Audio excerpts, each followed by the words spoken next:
like we got a few folks here. Hello. Hi. This is Jeff. I'm in another meeting, so I'm going to stay on mute, but I'm here paying attention. All right. Sounds good. I guess, do I have Cheryl here? I'm here. Are you which one are you? Are you the Galaxy S10? No. Ryan Clark. Oh, okay, you're Ryan, okay. Sounds good. So to get started, Cheryl, are we going to need kind of should we find out who's all here? Will we need that? Yes.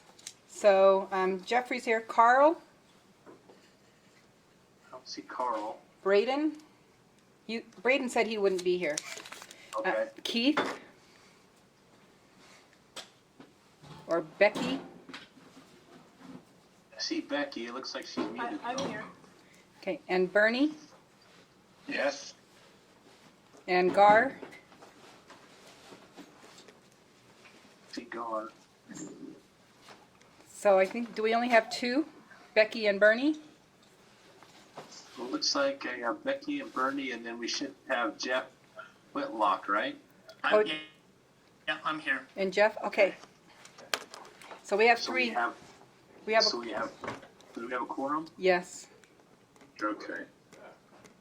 I think. Let's go ahead and get started. Go ahead and turn on my video as well. There we go. There's two of us on video. Who else has got video? You guys are sandbagging on me. Come on now. I say I want audio. Just want audio. If you don't see me tomorrow, you'll know why. I just need the audio part. Oh, come on, Bernie. Well, if you were in my boots, you'd want that covered too. Are you in your pajamas in bed already? No, I lost half my face. Oh, dang. Yeah. That's not good from you had some cancer spots removed? Yeah. We got some more tomorrow. Well, that's not fun at all. They should have had you wait till Halloween. That would have been fun for the trick-or-treaters. Yeah. Well, it might be anyway. Yeah. He doesn't look that bad. He just didn't shave yet today. Oh, Bernie, really? He did. I shave every day. I figured as much. Well, let's go. What's that? Habits are hard to break. Yeah. That's one I can easily break. I don't mind not shaving every day, that's for sure. I even got lazy and I just do it in the shower, and even at that, I only try and do it twice a week. That's if I remember. Yeah. So. Well, we can go ahead and get started. I guess without too much fanfare, I would like to introduce Brady Hale. He's our new transportation engineer. He doesn't have a camera in his office either. He's sandbagging, but he is the gentleman who's replaced Paul. You want to go ahead and introduce yourself, Brady, and tell us a little bit about yourself? Yeah, as Sam said, Brady Hale. I've been at Orem for I think getting close to 4 months. I started in May, and before that, I kind of worked on the private sector at a company called Fair and Pierce, which is a transportation and planning consulting firm. Then I worked at UDOT for a handful of years as the Region 2 traffic engineer, as well as in a maintenance engineer there as well. Then I went to Avenue Consultants, another consulting firm, and then now I'm here at Orem. Very good. I was actually trying to see if there's a picture of you in our contacts, but there isn't. So I was going to get a picture and post it up here, but I can't. Anyways, well. I'm LinkedIn stalking him right now. Oh, there you go. A little cyber stalking. I've done a lot of that before too. I'm trying to think. Were you on? You don't have a Instagram or Facebook, do you, Brady? No. No. Are you on LinkedIn? No. Oh, yeah, not finding you. Oh, man. Going off the grid. Like to keep a low profile. Off the social grid.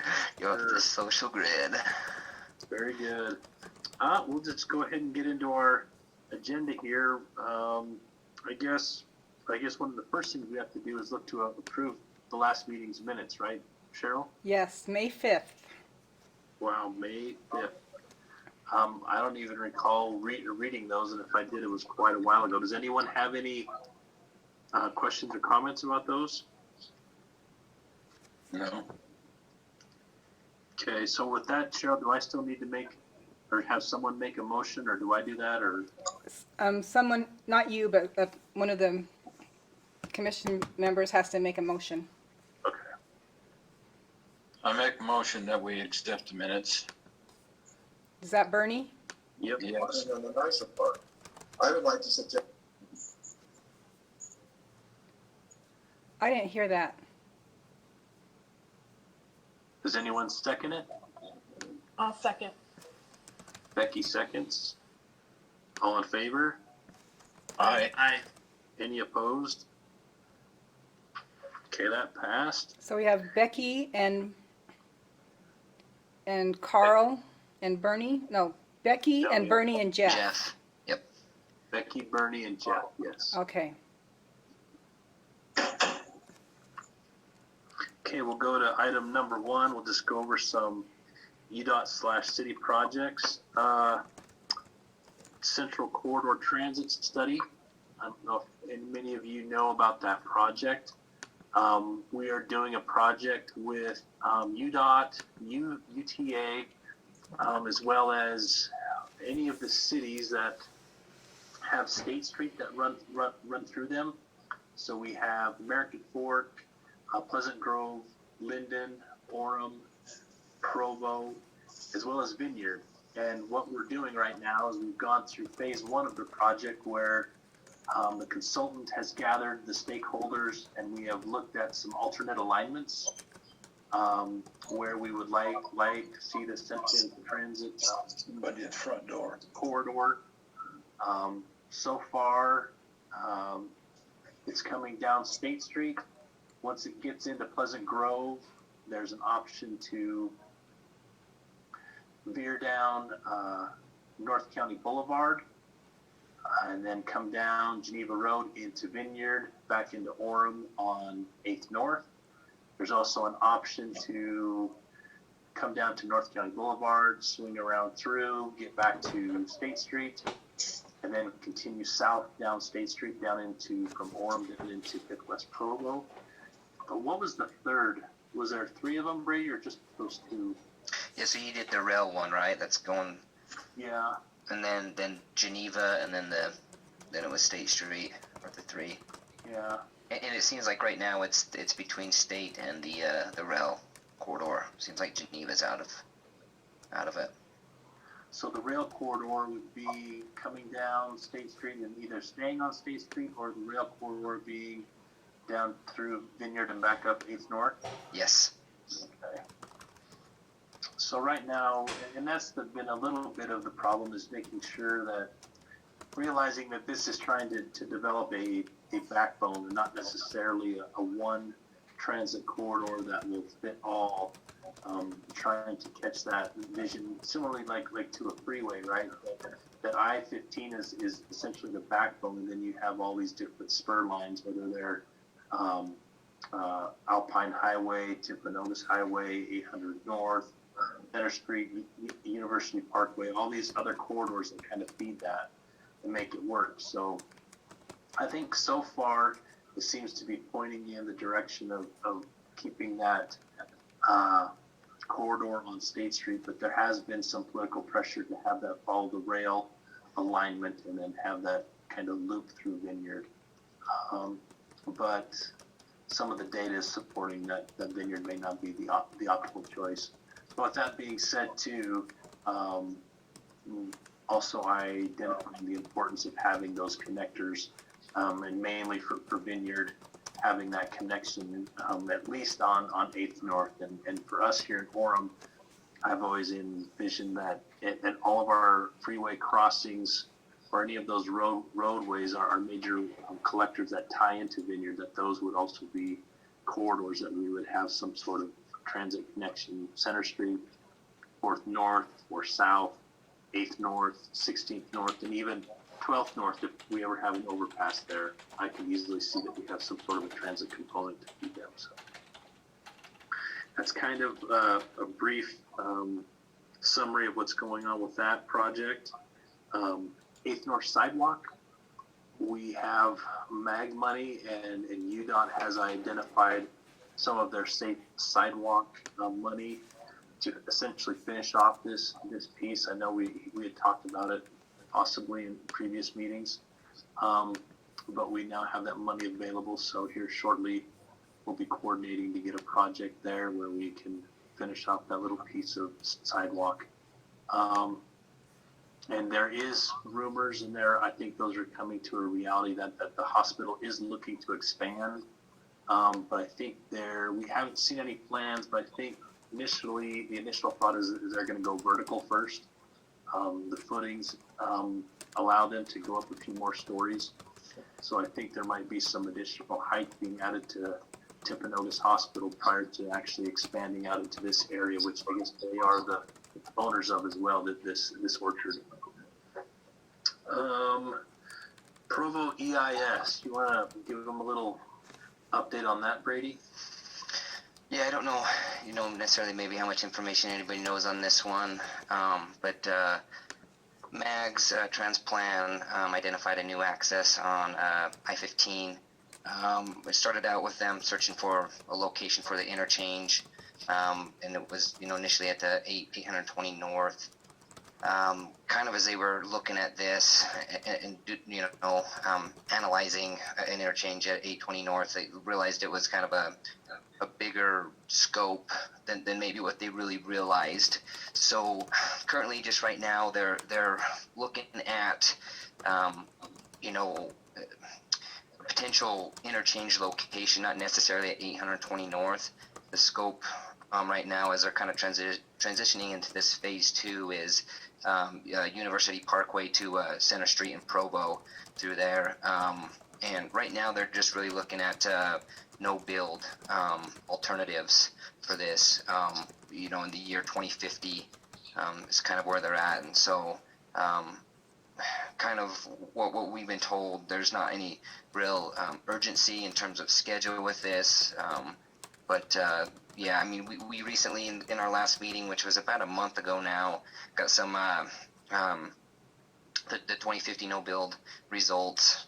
They presented them to us and still showed like UP interchange failing and Provo City failing, or Provo Center Street failing without an interchange between there. So yeah, I mean, that's kind of where we're currently at with that moving forward, and we'll be kind of looking at the different alternatives and interchange locations moving forward.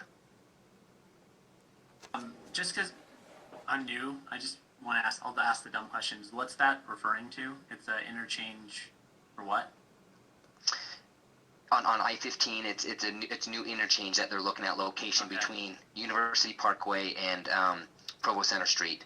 Gotcha. So just in the future with the growth and everything, that those interchanges will fail, and so without an additional interchange. So how could you have a no build interchange? I don't understand that.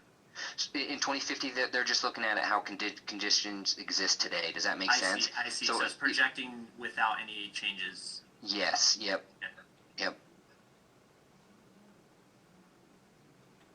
Any other questions on that?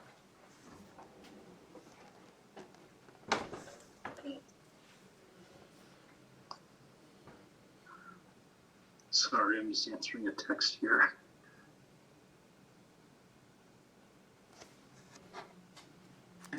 And then what's the rough timeline on the tracks project, or the light rail project that we were talking about earlier?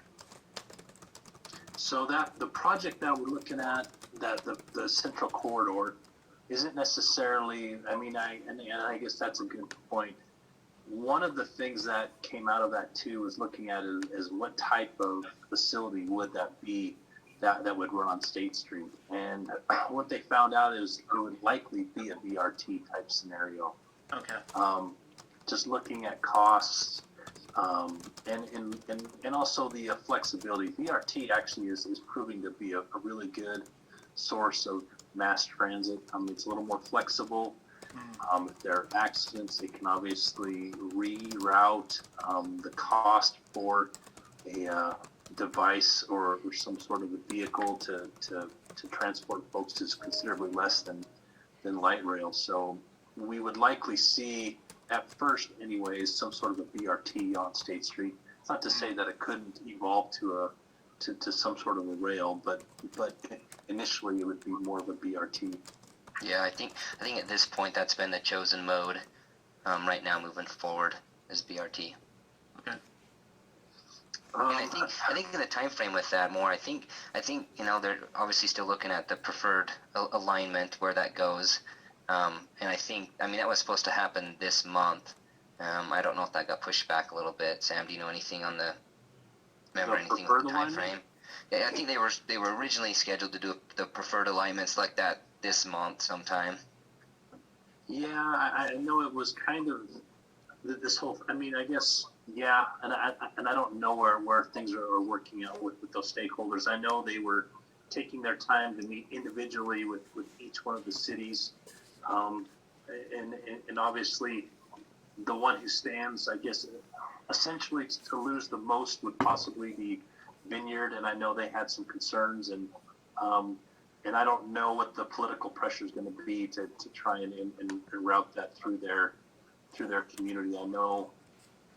It seemed like when we were meeting on a more technical base, the city engineer for Vineyard, and he was supportive of the corridor not being, being on State Street, not going through Vineyard, as long as there was somewhat of a priority or something in there that addressed the connection to Vineyard.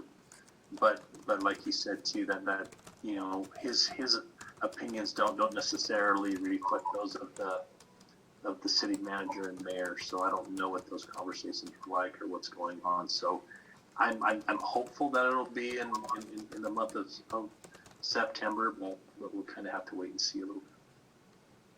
Just a quick question about that. Vineyard will have how many front runner stops? I know they have at least one, right, for the future? Yeah, so currently there is an intermodal station set for Vineyard. So they're not going to have any other train stops. They're just going to have the one there.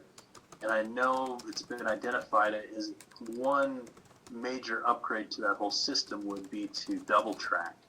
And that would allow for the front runner train to run a little bit more frequently. So with that thought and this BRT, they're really trying to make this somewhat of an intermodal hub.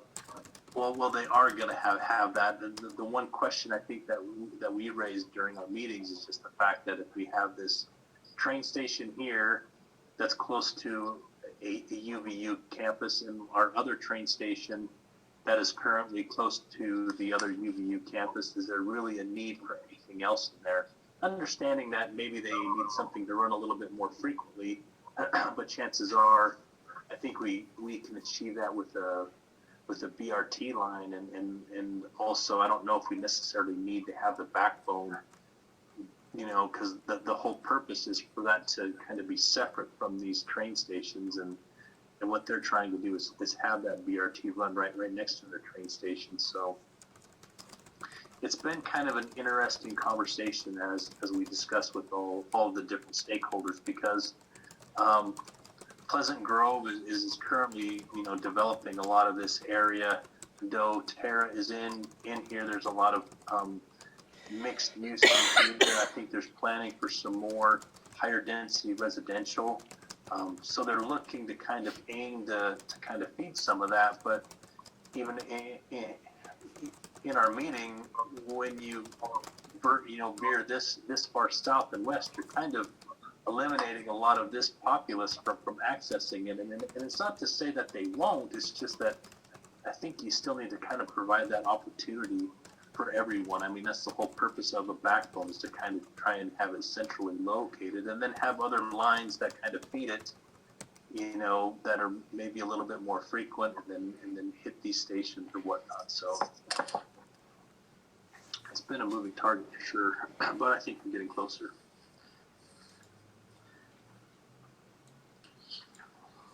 Does that answer your question, Becky? Okay. Update on the Cascade Hawk signal. I believe it's up and operating, functional, right in this area. Yep. I know there was a blank out sign that needed to be ordered. It should be in place, but do you know much about that, Brady? I don't, not regarding the blank out sign, but I think everything else is up and going. Okay. We got Mag City projects. We got our roundabout that we're working on. We have purchased one property. We purchased this home here. We met with Orox last week, and they will be working now on a design. We had some initial designs that did show a 2-lane roundabout through here. But right now, for this initial phase, we likely won't need necessarily 2 lanes for right now, at least for the whole size of it. So with that being said, and we have this property purchase, they're going to go ahead and move forward with that design so we can address the impacts to these other parcels with an anticipated construction date of next spring, summer.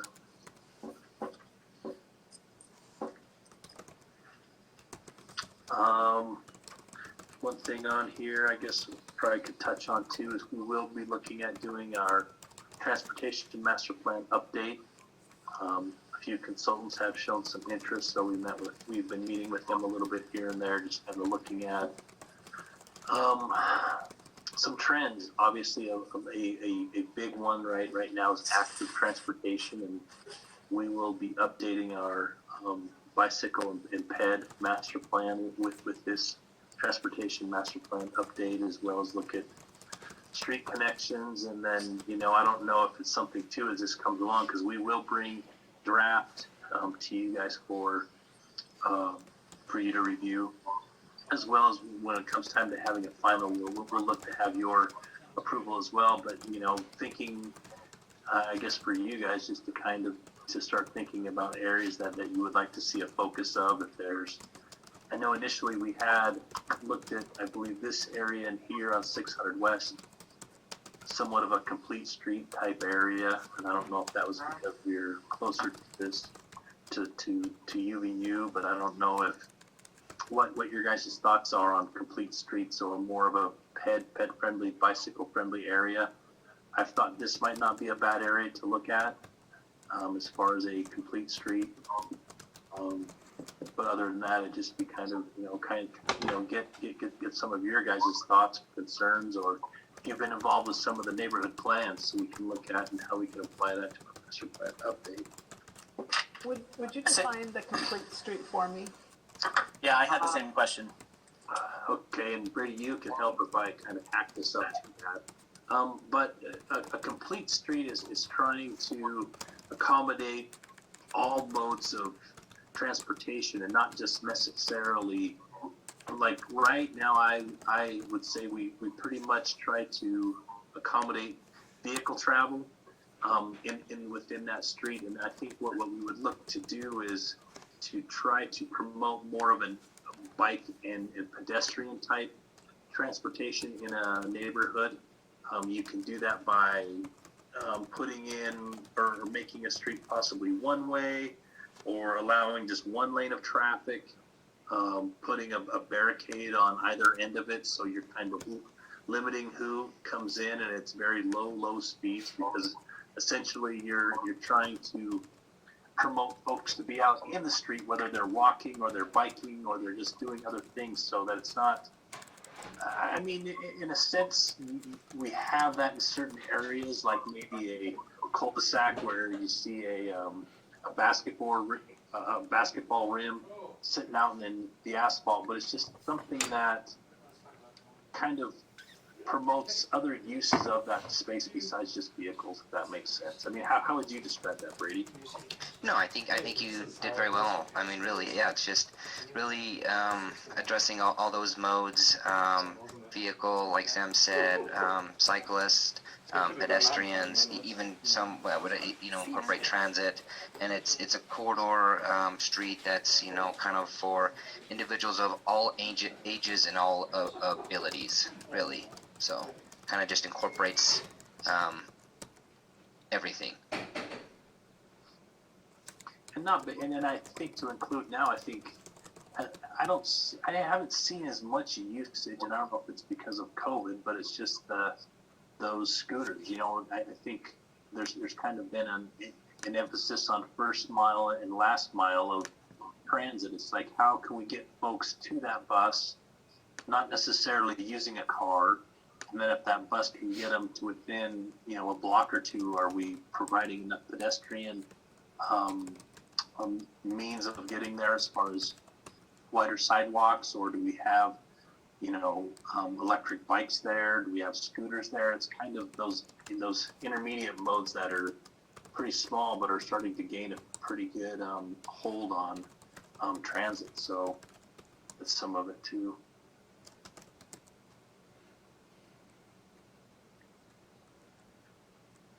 Does that work for you, Becky?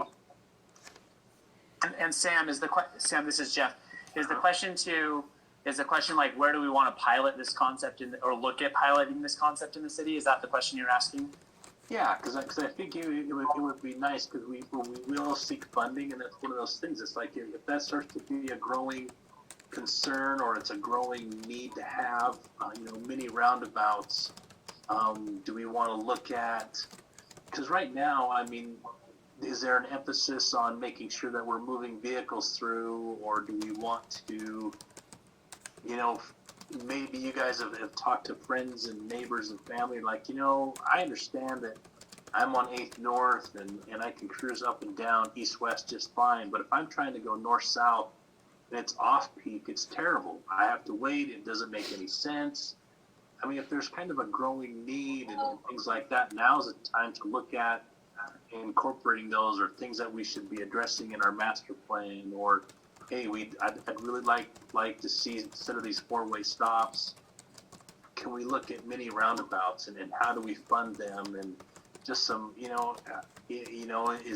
or on the opposite side, it's like, look, I get we have a lot of bike lanes, but I'm not seeing a lot of usage, and maybe we shouldn't have as many bike lanes, and we call them bike routes, and we try and collectively, instead of having one every other street, we kind of create these corridors, and let's maybe pump the brakes a little bit on making every street a bike lane, and maybe we say, okay, it's planned here, but let's not put it there until we have the counts. You know what I mean? It's just, do we value parking more than we do, riding a bike or things like that? It's just, because we sit in here and we hear a few residents, here and there that usually aren't complimentary. They're usually complaining they don't have enough, right?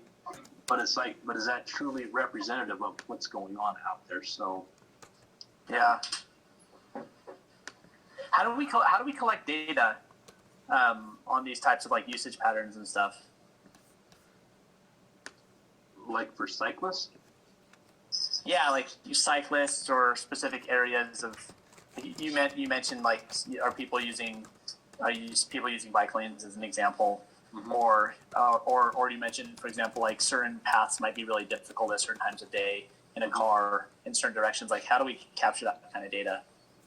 So probably to capture cycling, we would probably likely just look at a major corridor, and just set up one of our CCTV trailers that we have, and we would just record a day's worth of video and just look to see how many people are actually using that lane. I know on the Murdoch Canal they have counters there, and they count that quite frequently, and there's a lot of data that is being collected there as far as cycling. And I think they said 15 to 20% of those folks are actually commuters, which is kind of cool. But for cycling throughout the city, that's one way that I could see doing it. As far as the vehicular delay and things like that, it would probably be similar. We would actually target areas. If it came in as a concern, we would go out at that specific area. If we happen to have a CCTV camera set up there, maybe we record a day's worth of data. or maybe 3 days worth of data. It just kind of depends on what we have for time and space, and then just look at it and see if there is. Is there some unnecessary queuing, or is it just one person that happens to be traveling always at 9:30, and that's just how it is? You know what I mean? And if that's the case, is there anything that we could do to kind of help with that? Is there something that we could coordinate with UDOT? Is that something that we can change in our signal timing? So yeah, that's part of the reason why we kind of look to you guys, because you guys are out there and see different things than what we necessarily don't see. As part of the process for reviewing the master plan, do you look back through the neighborhood plans to see what each neighborhood sort of had as their values? Because it's always a topic of interest, I know. Is that part of the review process to go back through those neighborhood plans? It will be this year. Between when we did it in 2015 till now, we hadn't had any current, and I don't even know if we had any neighborhood plans back then. And with those in place now, yeah, we would go ahead and look to make sure that what our planners have agreed to are in harmony with what our master plan is stating. Because, you know, case in point, we just went through a pretty arduous process to have that daycare for that conditional use on 4th South and Main Street. And we found out that we obviously were lacking on a technical side, probably some speed studies. That corridor probably needs to have a posted speed limit of probably 30, even though it's posted at 25. And when those posted speed limits are there, then you're looking at clear vision. We should be looking at striping and making sure that parking is correct. But then that's the technical side. But then if we were to look at the neighborhood, they might be saying, hey, we want to slow down traffic, and we need to calm traffic, and we need to do all these things. So all of a sudden there's a rub there. So we would have to obviously look at our plan, because part of it's going to be probably actively looking at our data, assessing some of these corridors and making the right adjustments to clearer vision or speeds. But then also, if that happens, we have to engage the neighborhood. And likely, and I get that everyone wants to have slower speeds, but I think also there's a lot of people that realize if you live on 8th East, you live on 4th South, you live on 4th North, that it is a collector, it's a minor arterial, and speeds are going to be a little bit higher. As much as we would like people to drive at 25, chances are just because we posted the speed limit at 30 doesn't mean that they're going to drive 50. They're probably it's just that posted speed limit is now more in harmony with they actually are driving. So it's usually that kind of a meeting with a lot of brain damage that we go through all that and kind of educate folks. So, but yes, to your point, Becky, we will be looking at neighborhood plans and making sure that they all kind of fit together.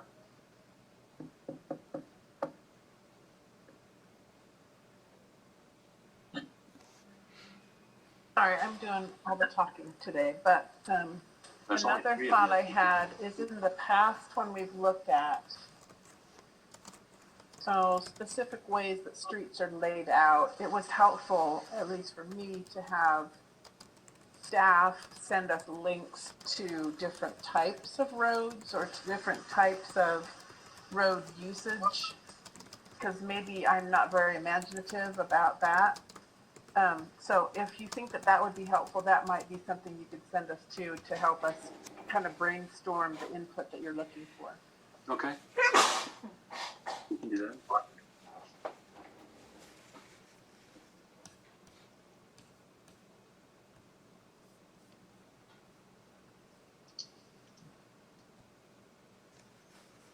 Yeah, I agree. That would be helpful. Okay.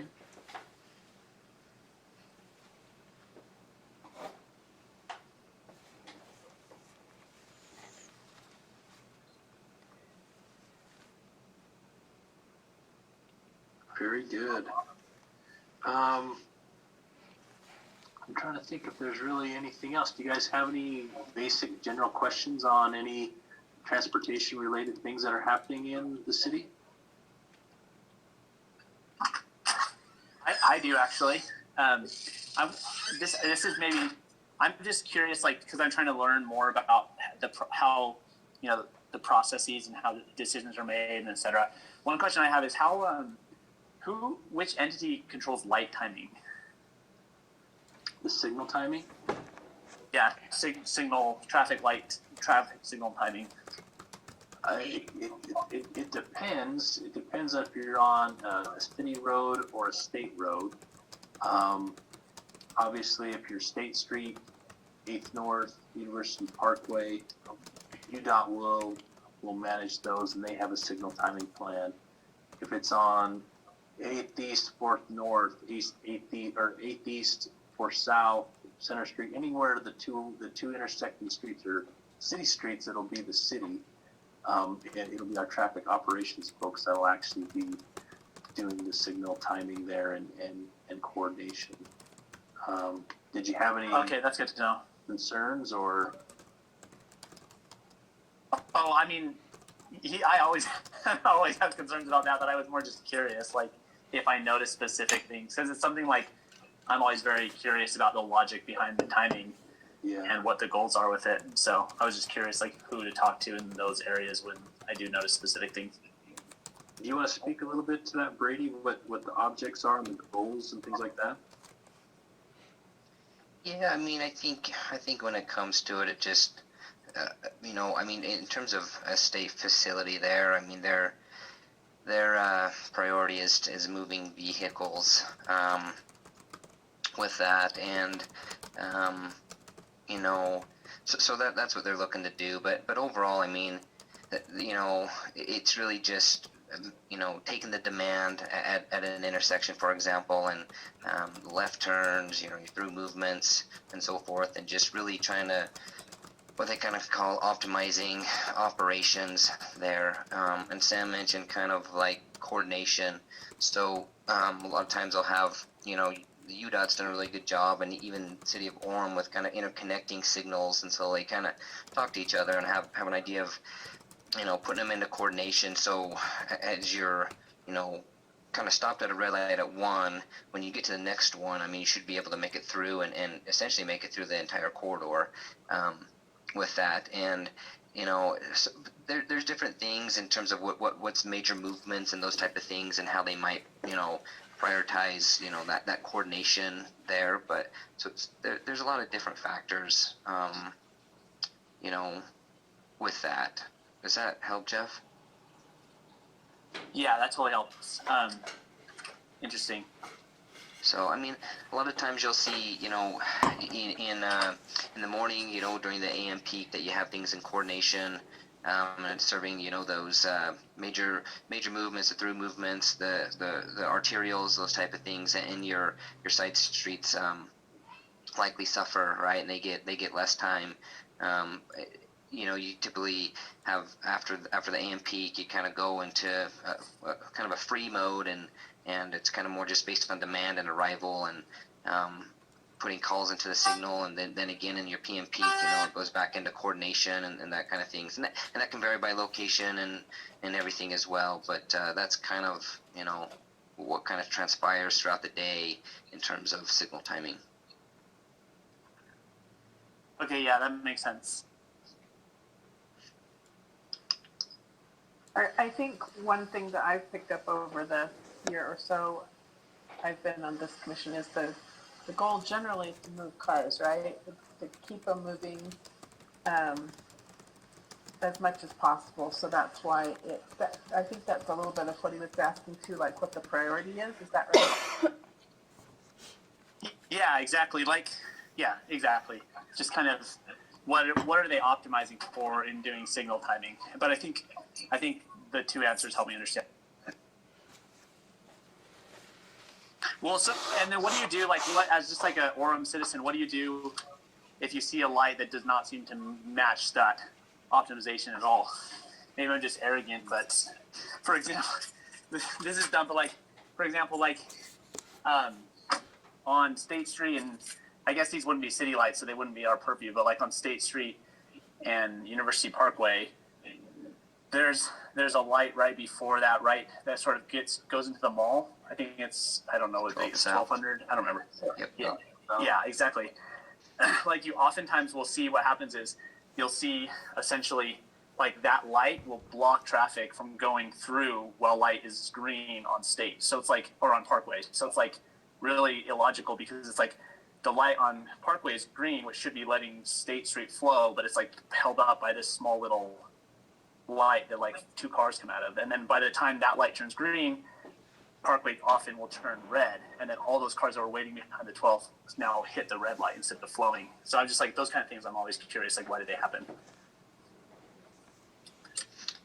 Yeah, and I think to that, I mean, first off, that's really poor signal spacing, right? It's really a short distance, and so kind of getting optimal, signal timing through there makes it difficult with that, especially in a congested area.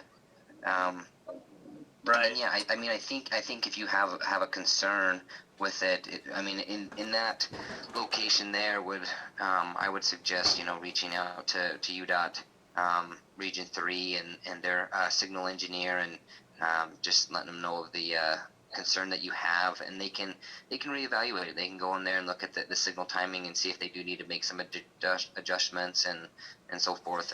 If the demand's changing a little bit, or given kind of little adjustment in with the COVID of maybe more people traveling at a different time than normal, or any of those kind of things that have kind of changed that a little bit, to definitely give them that feedback so that they know, would be my suggestion. And then obviously, I think if it's in the city as well of Orem, and it's a city signal, then that's really just us and our traffic operations individuals.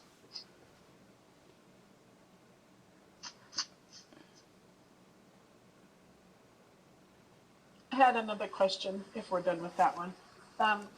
Months ago, gosh, I don't even know how many now, we were talking about the curbing. It was when Paul was still here.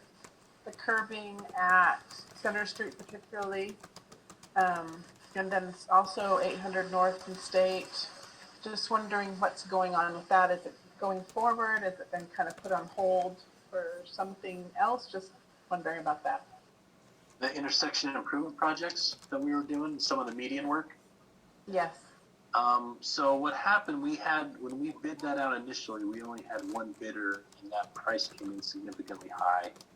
So what we did is we took that project, we broke it out into some components. We did the first component, which was 2000 North. We actually helped with part of it was putting in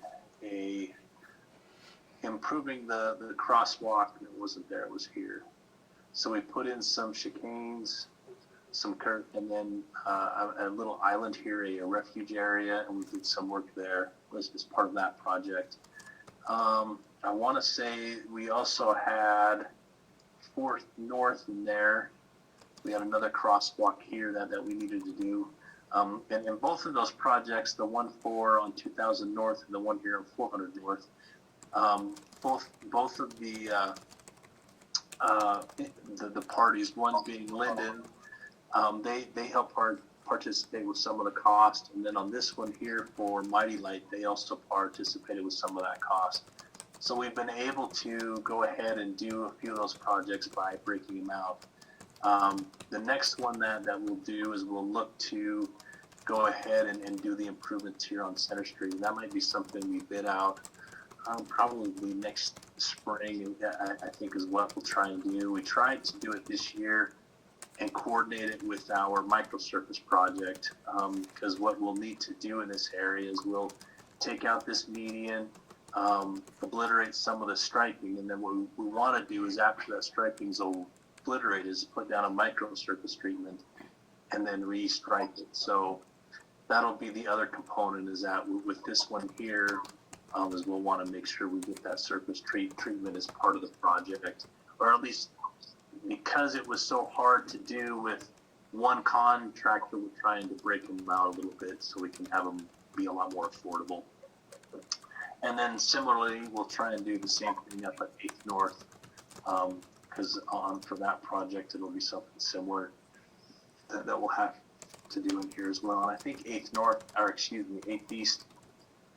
In this area, I know we're looking to do some, a different type of asphalt treatment, whereas we're typically where we've gone through and we've milled out the entire road and put down all new asphalt. I think our public works department was looking at maybe, because the reality is that the shoulders seem to be holding up pretty well for the amount of traffic that's on them. Maybe we would be better off just milling out the center portions, or at least the lane on each side. So we might be doing some sort of a pilot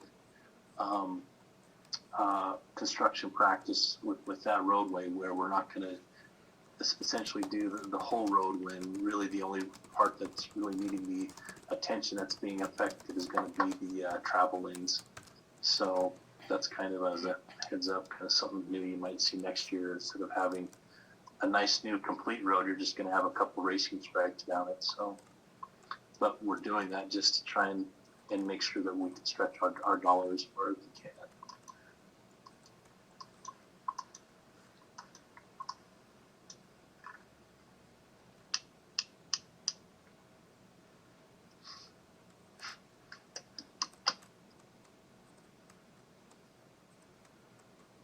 Anything else? Any other questions?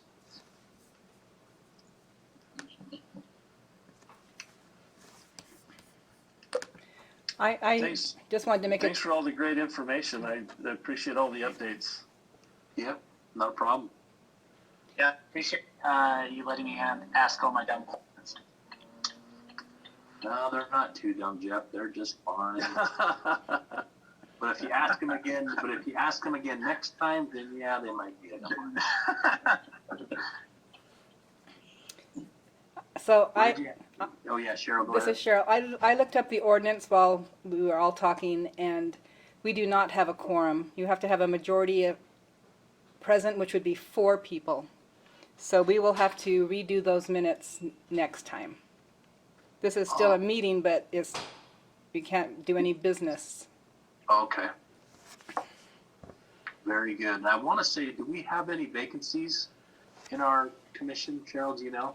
We do not. We have, coming up in November, we will have 2 vacancies. Okay. And Very we, good. We'll have to address those as well then. and we need to see if Bernie and Becky would like to go for a second term, as well as Braden. Those 3 are expiring their first term, but they could come up for a second term if they would like to. Is it a 2-year term? It's a 3-year term. You've been here since May of 2017. No way. Yeah. That's Oh not wait, no, possible. that's Bernie. I'm fine. No. I'm fine doing it again. You're December of 2017. Sorry, Bernie is May. I'd be happy to continue. Okay, so Sam will have to take care of that through the city council. But what if I don't want them to come back? Then don't go through city council. Let him just drift away. Nah, I'm just kidding. We'd love Just to. tell us that we were rejected. No, I'd never do that. You guys are great. Well, very good. I guess if that's all, if there's any other questions, I guess we can adjourn our meeting. I do have a question, but maybe I could ask you after we're done. It's just a procedural thing. Okay. You can ask it now if you want. Well, I was just curious, like, I get, like, I understand the language of we have a quorum, we're going to adopt minutes. I get that from other contexts, but I'm curious with regards to the tax specifically, what are, like, the types of, like, why do we need to adopt minutes, and, like, what kind of functional purpose does having a quorum serve for business?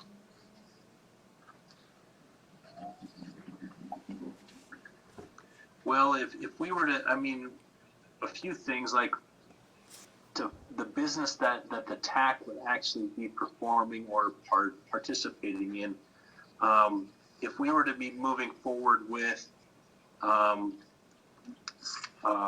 approving the new transportation master plan, we would want to, I mean, the first thing the city council typically asks is, hey, did the TAC approve it because they're basing their assumption that the TAC has been involved with it. They've seen it. They've asked questions. There's been some vetting, so that they're kind of understanding that, hey, this I see. this document isn't necessarily something that's drafted by staff, but it's actually had some outside input, eyes and ears. And then similarly, if we were looking at, if we were proposing a project where we were going to widen a corridor, anything that has some sort of a political charge to it, if we were going to be raising a speed limit, if we were going to be taking out a signal, putting in a four-way stop, anything that would probably have a little bit and or a lot of controversy, that is ultimately going to have to be that's going to need city council approval, they are going to look to the commission to see what their recommendation was. Did they approve it? Did they deny it? Was it unanimous? Was it split? And that just helps them understanding at that meeting, if it's not unanimous, if it's split, or it's denied, or whatnot, or even if it's a unanimous vote that there is wisdom and yes, we need to widen the corridor, that there's going to be some political clamor, some public clamor at that meeting. So they would probably want to rely on those who have been involved with the project, who know a little bit more detail, that aren't necessarily staff, to help them make a decision to support it or to not. So that's kind of. I see, that makes sense. Yeah. And just, if I could just comment on that, Sam, we rely on that a lot because, we're citizens just like you. And so it's always good to hear as many opinions and as many thoughts as possible. And knowing that, that you've really taken a good solid look at it, that helps tremendously. Yep. Cool. Yeah, we're the citizen committee, right? We're not voted, we're not, we're appointed, but we're members of the community, and we're not staff, so we don't have a paycheck from the city. So, except the treats we get when we're in person. Yep. Yeah. And you're not elected, so you shouldn't have any of that political pressure. You're just actually citizenry, and we do what we can to present the facts, and then you kind of help guide us too, because we kind of understand that we get a little excited about what we do in our profession, but then there's kind of the reality check that you guys provide for us. So.